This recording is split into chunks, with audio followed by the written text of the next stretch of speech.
Hello everyone, this is Preeti. Last class में हमने पढ़ा था एक रिलेशन था करंट और पोटेंशियल डिफरेंस के बीच। हमने एक एग्जैक्ट रिलेशन तो डेवलप नहीं किया था, है ना। एग्जैक्टली क्या डिपेंडेंसी है वो हमें नहीं पता थी, लेकिन हाँ, अगर हम वोल्टेज सोर्स यूज कर रहे थे तो वोल्टेज सोर्स के आने से हमें करंट मिल गई थी, है ना। और वोल्टेज सोर्स क्या करता था, ये पोटेंशियल डिफरेंस को क्रिएट करता था। ओके, मींस पोटेंशियल डिफरेंस आया और उसके आने से हमें क्या मिल गई, करंट मिल गई। लेकिन एग्जैक्टली क्या डिपेंडेंसी है वो कैसे पता चलेगी, वो हमें बताया ओम्स लॉ ने।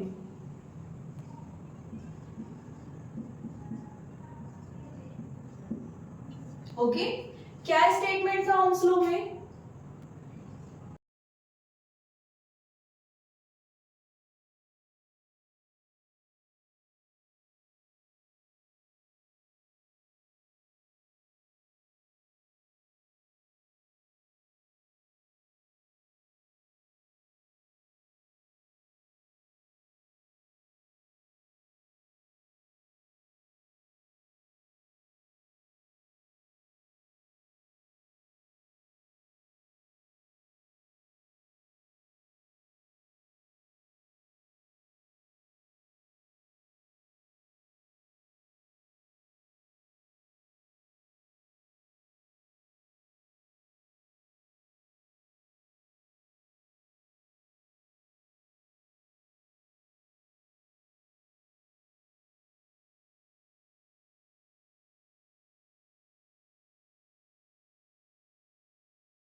मींस हमारे पास जो करंट है वो किस पर डिपेंड करती है, पोटेंशियल डिफरेंस पर। और कैसे डिपेंड करती है, डायरेक्टली प्रोपोर्शनल होती है।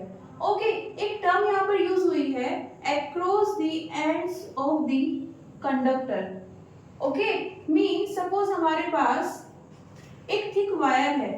ओके, इसमें ये करंट की डायरेक्शन है।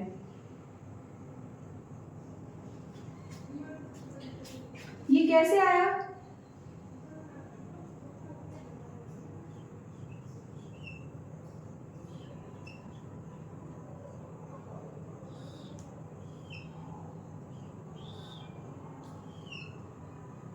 हमने इस कंडक्टर को किससे कनेक्ट किया है, एक वोल्टेज सोर्स से।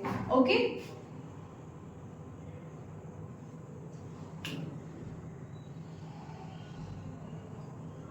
वोल्टेज सोर्स में ये पॉजिटिव टर्मिनल और ये नेगेटिव। अब यहाँ पर वोल्टेज सोर्स के आने से क्या होगा, ये जो कंडक्टर है ये इसके एंड्स हैं। ओके, इन एंड्स के बीच में एक पोटेंशियल डिफरेंस क्रिएट हो जाएगा। ओके, अब ये जो कंडक्टर है इसमें करंट फ्लो होगी इस पोटेंशियल के कारण। ये करंट किसके डायरेक्टली प्रोपोर्शनल है, इस पोटेंशियल डिफरेंस के। ओके, मान लेते हैं यहाँ पर ये पोटेंशियल डिफरेंस कितना है, V है। मींस यहाँ पर dV कितना है, V। ओके, तो उस सिचुएशन में हमारे पास जो करंट है वो कितनी आएगी, directly proportional to the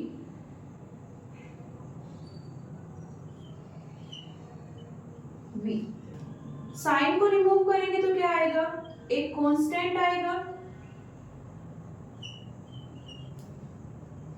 rearrange करके लिखेंगे तो क्या आ जाएगा, V इक्वल्स टू IR। इसको हम बोलते हैं ओम्स लॉ। अब यहाँ पर R क्या होता है,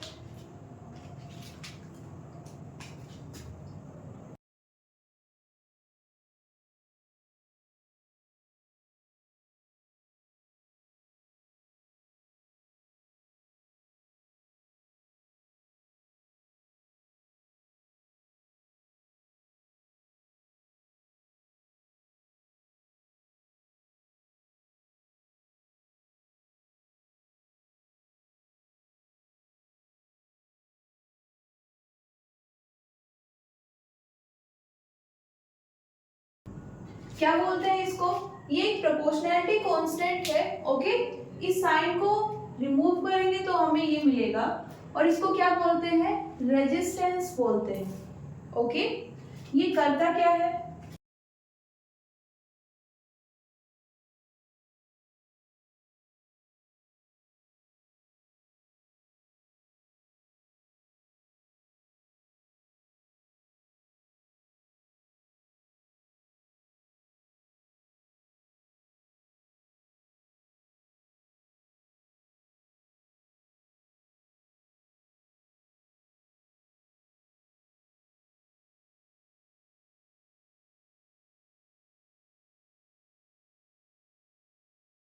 ये हमें बताता है कि अगर हमारे पास कोई पर्टिकुलर डिवाइस है, ओके, या फिर कोई कंपोनेंट है, ओके, वो कितना स्ट्रॉन्गली क्या कर रहा है, करंट को अपोज कर रहा है या कर सकता है। ओके, ये कौन मेजर करता है, ये रेजिस्टेंस हमें वो वैल्यू प्रोवाइड करता है। ओके, अब बात आती है डिपेंडेंसी की।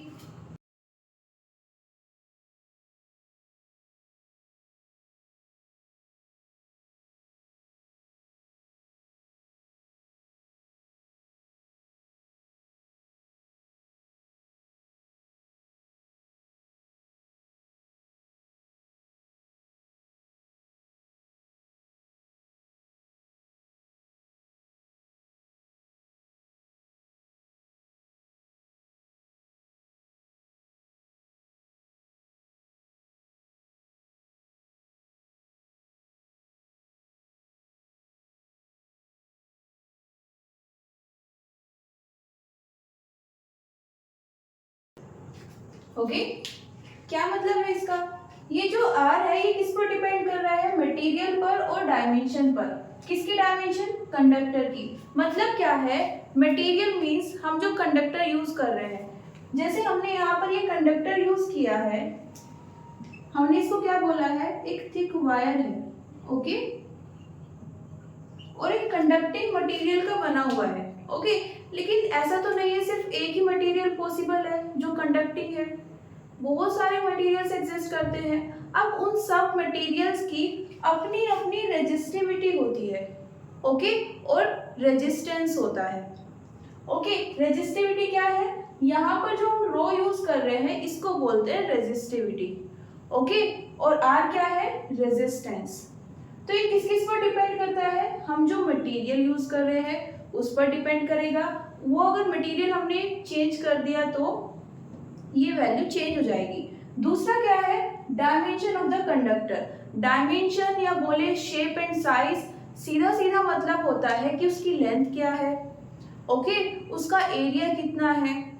जैसे जैसे आप उसका शेप एंड साइज या एरिया या लेंथ चेंज करोगे उसकी डायमेंशंस चेंज हो जाएगी। द मोमेंट डायमेंशन चेंज होती है रेजिस्टेंस चेंज हो जाएगा। कैसे चेंज होगा, इसके अकॉर्डिंग। ओके, किसी भी कंडक्टर की जो लेंथ होगी आर उसके डायरेक्टली प्रोपोर्शनल है। ए क्या है यहाँ पर, एरिया, एरिया के इनवर्सली प्रोपोर्शनल है, और रो होता है resistivity. Okay,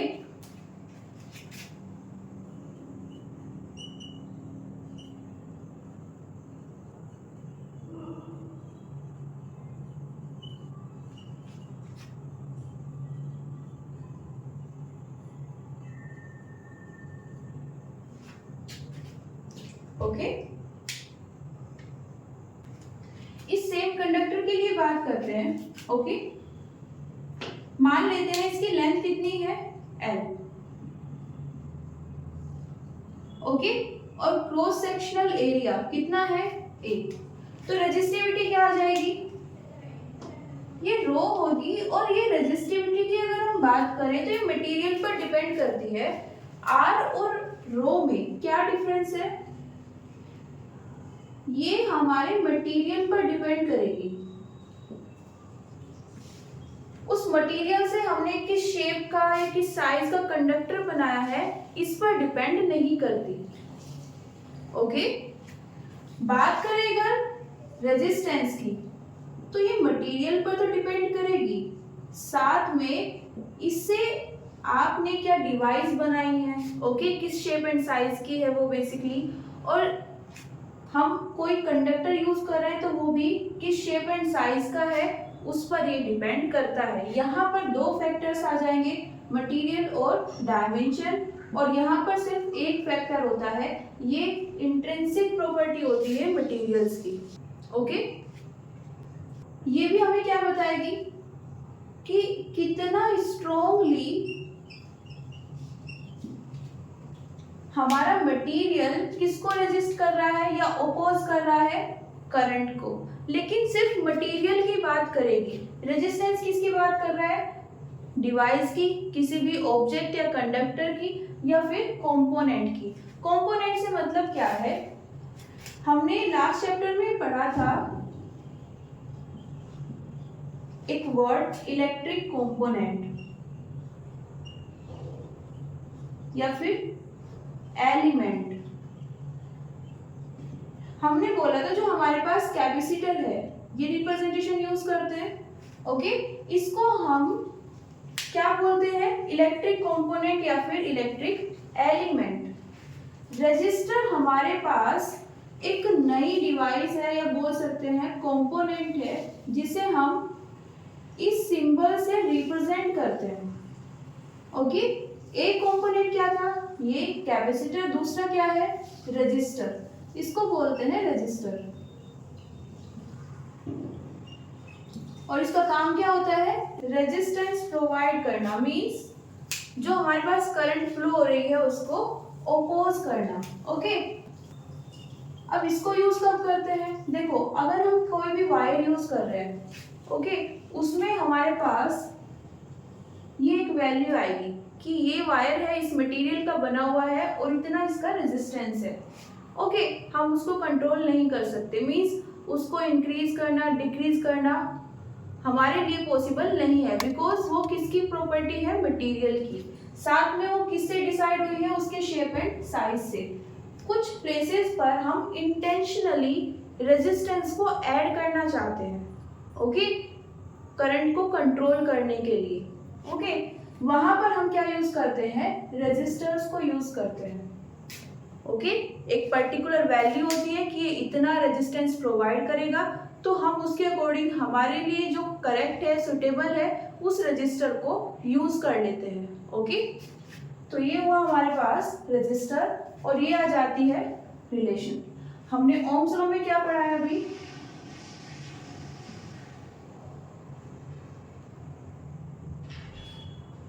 V equals to I R, okay. यहाँ पर R की वैल्यू रखेंगे तो कितना आ जाएगा,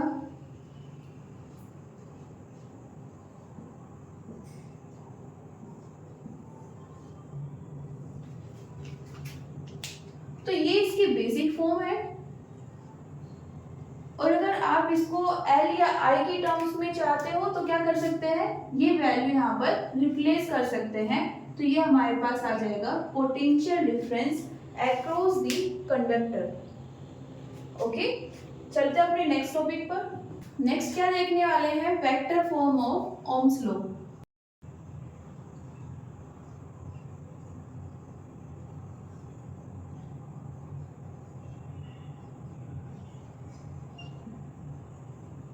ओके, सेम डायग्राम यूज करेंगे।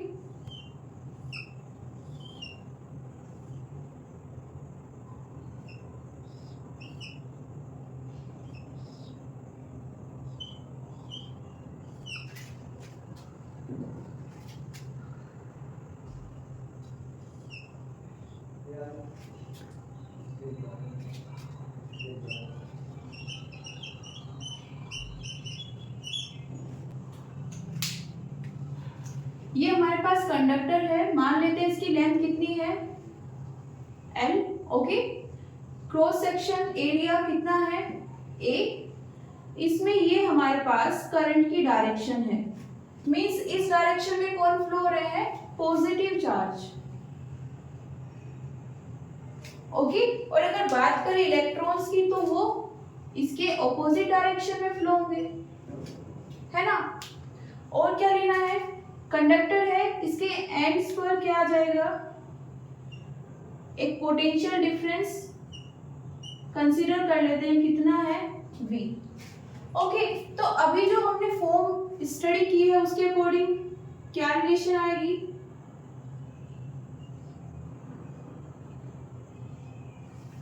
ओके, तो एक तो ये इक्वेशन आ जाती है हमारे पास।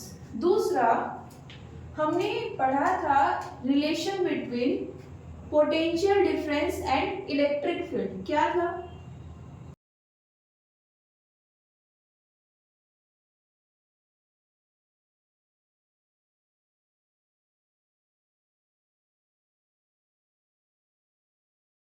ओके,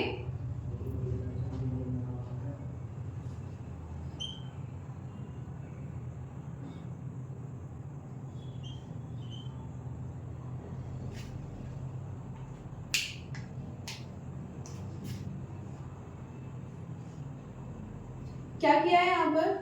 थीटा को कितना ले लिया है? 0। मींस देखो यहाँ पर ये क्या है? Potential difference across the ends कितना है?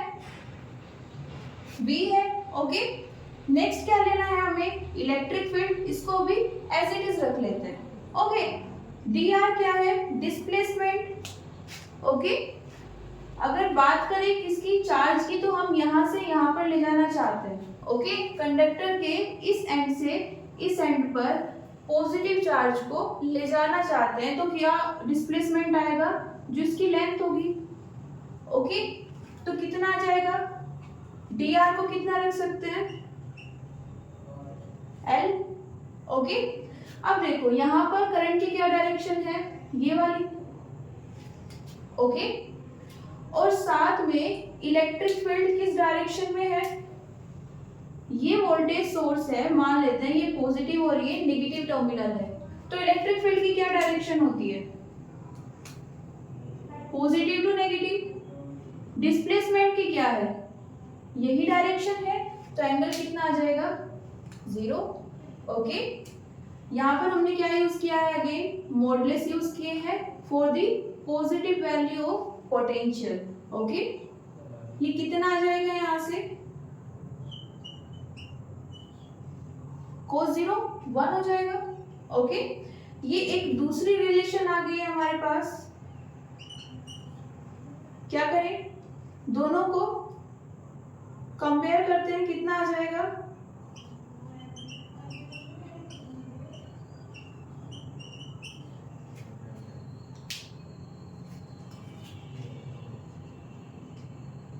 EL equals to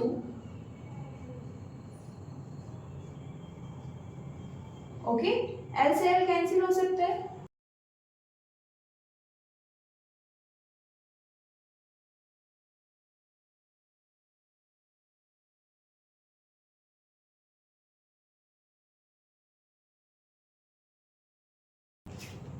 ओके, अब यहाँ पर I बाय A क्या होता है? Charge density. तो क्या रख सकते हैं इसको? E equals to rho J. Okay, तो एक तो ये आ गया है हमारे पास मैग्नीट्यूड फॉर्म में। ओके, हमने क्या लिए है यहाँ पर? Magnitude form. ओके, इसीलिए हमने यहाँ पर क्या यूज किए थे? मॉडुलस। ओके, इस नेगेटिव साइन को हम क्या करना चाहते थे? पॉजिटिव बनाना चाहते थे। अभी क्या आएगा? इसको अगर हम वेक्टर फॉर्म में लिखना चाहे तो कैसा आ जाएगा? ये। ओके, यहाँ पर जे क्या है? Vector quantity. ई क्या है? Vector quantity. इस फॉर्मूला को रीड करना चाहे तो कैसे कर सकते हैं? ये है कांस्टेंट। आपने एक बार मटेरियल ले लिया, अब उसकी रेजिस्टिविटी सेम रहने वाली है through out the process. Okay, उसको इंक्रीज या डिक्रीज नहीं किया जा सकता। ओके, नेक्स्ट इलेक्ट्रिक फील्ड किस पर डिपेंड कर रही है? चार्ज डेंसिटी पर। ओके, और सेम डायरेक्शन है दोनों की। ओके, जिस डायरेक्शन में इलेक्ट्रिक फील्ड है उसी डायरेक्शन में चार्ज डेंसिटी है। ओके, फर्दर क्या कर सकते हैं? 1 बाय रो को हम बोलते हैं सिग्मा। ओके, और ये सिग्मा क्या है यहाँ पर? चार्ज डेंसिटी नहीं है, इसको हम बोलते हैं कंडक्टिविटी। ये भी अगेन किसके लिए डिफाइन होती है? मटेरियल के लिए, किसी डिवाइस के लिए नहीं, किसी स्पेसिफिक कंडक्टर के लिए नहीं, उस कंडक्टर या डिवाइस को जिस मटेरियल से बनाया है उसके लिए ये डिफाइन होती है। ओके, तो ये सिर्फ किस पर डिपेंड करती है? मटेरियल पर। और ये क्या बताएगी? रेजिस्टिविटी क्या बताएगी, हम कितना अपोज कर सकते हैं। ओके, एक पर्टिकुलर मटेरियल के बारे में बता रही थी कि ये कितना अपोज कर सकता है। ये क्या करेगा?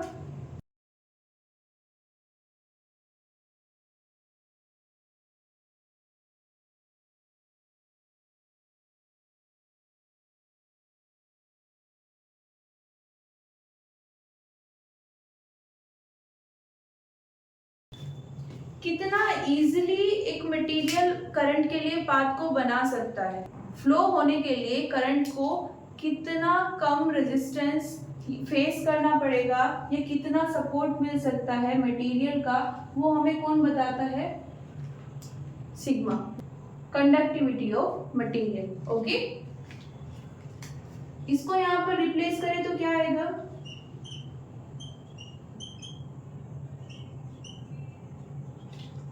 J इक्वल्स टू सिग्मा आई। अब इसी को क्या बोलते हैं? Vector form of the Ohm's law.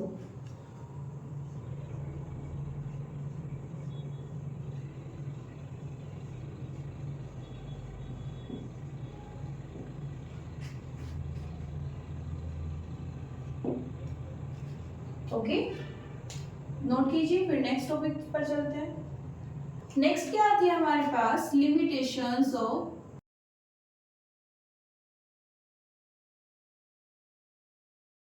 Ohm's law.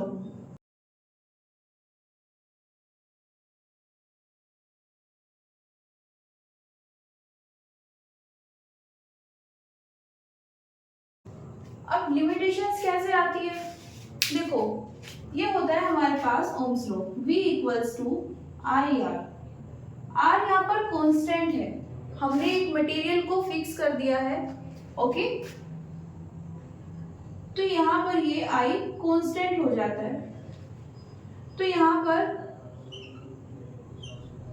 ये प्रोपोर्शनैलिटी आती है। ओके, हम इसको ग्राफिकल वे में एक्सप्लेन करें तो ऐसा कुछ ग्राफ होना चाहिए। ओके, ये हमारे पास सपोज B है और ये क्या है? I। तो ये उसके लिए ग्राफ आना चाहिए, मीन्स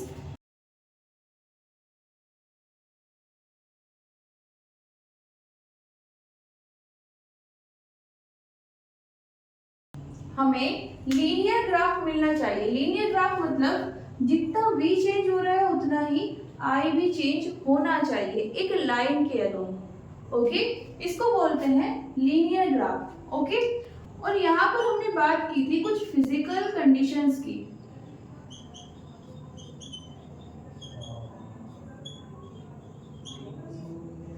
ये फिजिकल कंडीशंस कौन सी थी?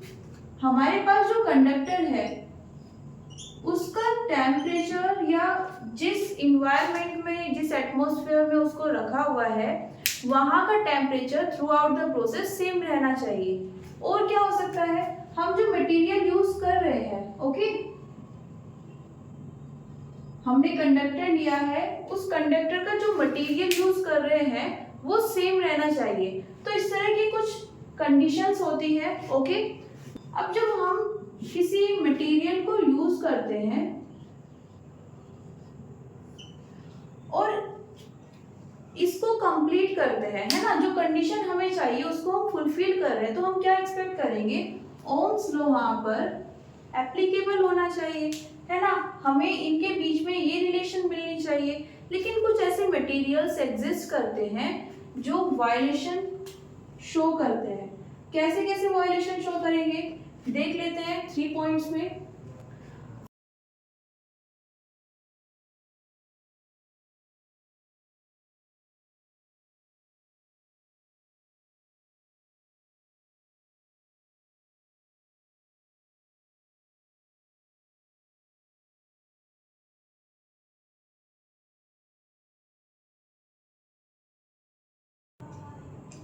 इसका मतलब क्या है, हमें यहाँ पर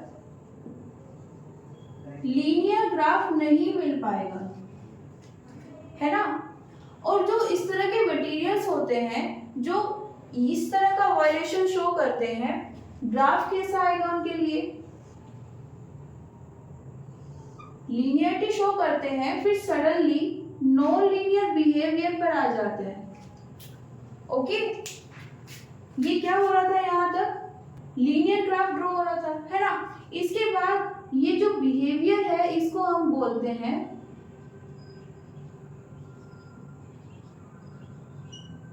नॉन लीनियर। ओके, ये हमारे पास V है और ये हमारे पास I है। तो यहां तक तो ठीक था, है ना।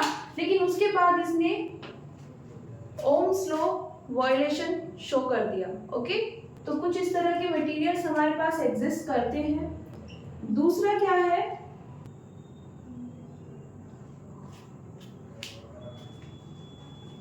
यहां पर हमारे पास relation between V and I is not unique. Means क्या है इसका,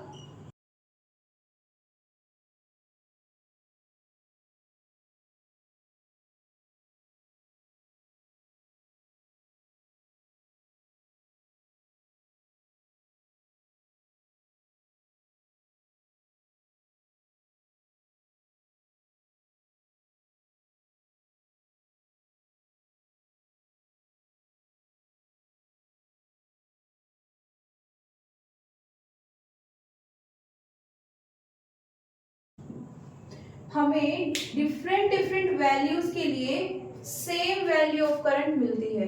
ओके, यहाँ पर अगर हम इसके अकॉर्डिंग देखें लीनियर में, तो क्या ऐसा पॉसिबल है कि कभी किसी भी वैल्यू के लिए, किसी I की वैल्यू के लिए या वोल्टेज के लिए एक दूसरे की वैल्यू रिपीट हो जाए? नहीं पॉसिबल है। ओके, क्योंकि दोनों लीनियरली आगे इंक्रीज हो रही है।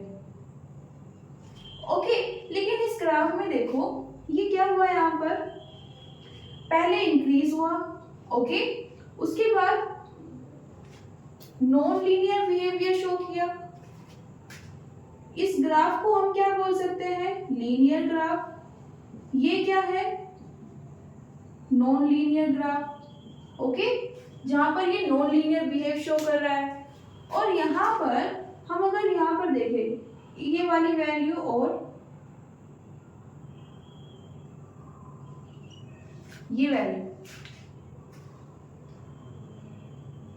करंट की वैल्यू सेम है, ओके, लेकिन वोल्टेज डिफरेंट है। मींस एक पर्टिकुलर वोल्टेज के बाद सडनली करंट की वैल्यू रिपीट होने लगती है। ओके, यही मतलब है ना, करंट अपनी वैल्यू को रिपीट कर रहा है। ओके, और वोल्टेज तो सिर्फ इंक्रीज हो रहा है। वोल्टेज इंक्रीज होने के साथ में करंट सडनली अपनी वैल्यू को रिपीट करने लगे, तो हम उस बिहेवियर को क्या बोल सकते हैं, बिहेवियर या रिलेशन इज नॉट यूनिक। हमें डिफरेंट डिफरेंट वैल्यूज के लिए different different values for current और वोल्टेज मिलनी चाहिए। ओके, एक और इंफॉर्मेशन यहाँ से गेन की जा सकती है, क्या, इसको हम बोलते हैं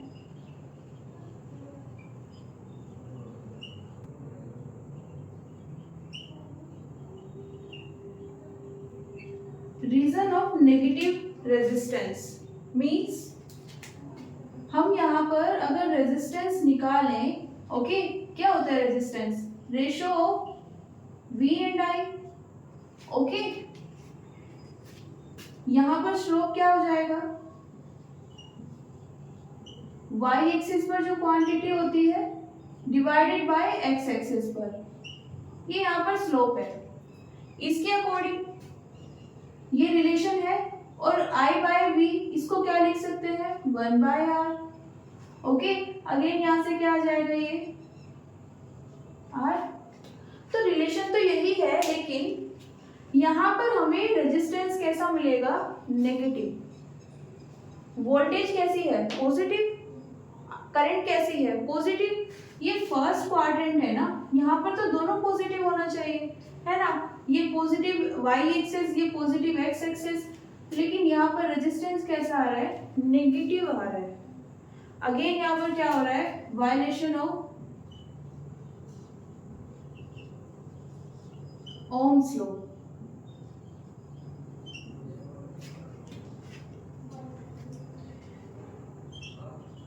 एक एग्जाम्पल हम यहाँ पर ले सकते हैं, जर्मेनियम आर्सेनाइड। ओके, ये वाले मटेरियल्स ये बिहेवियर शो करते हैं। ओके, नेक्स्ट क्या है,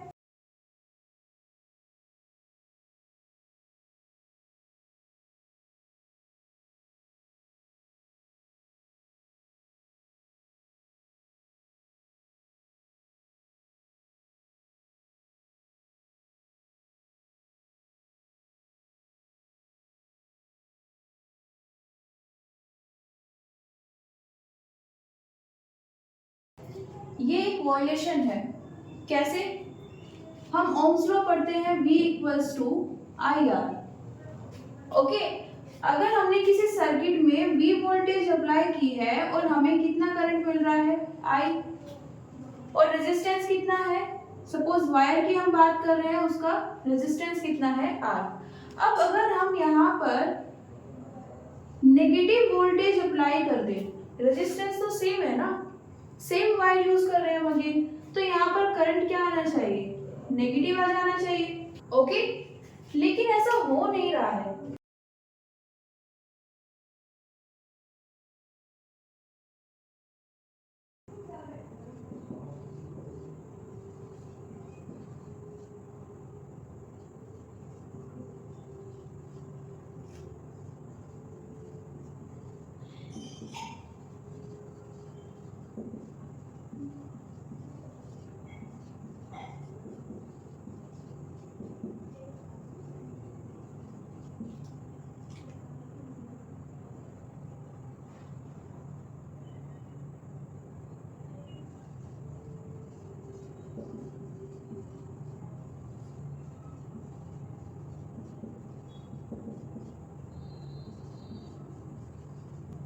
हमारे पास डायरेक्शन तो डिफरेंट आ ही रही है, साथ में करंट का मैग्नीट्यूड भी चेंज हो गया। ओके, ग्राफ के थ्रू देख सकते हैं इसको, हम पढ़ेंगे भी ये सेमीकंडक्टर्स में। ये हमारे पास करंट है, ये वोल्टेज है। ओके, ये हमने वोल्ट में ली हुई है, और ये यहाँ पर मिली एम्पियर में है। Milli ampere means 10 to the power -3 ampere. यहाँ पर हमें जो ग्राफ मिल रहा है वो कुछ इस तरह का है। ओके,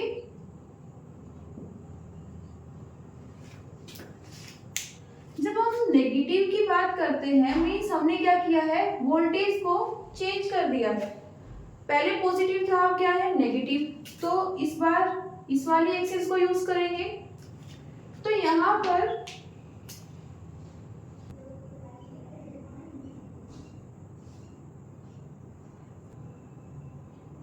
कुछ इस तरह का बिहेवियर शो होगा। ओके,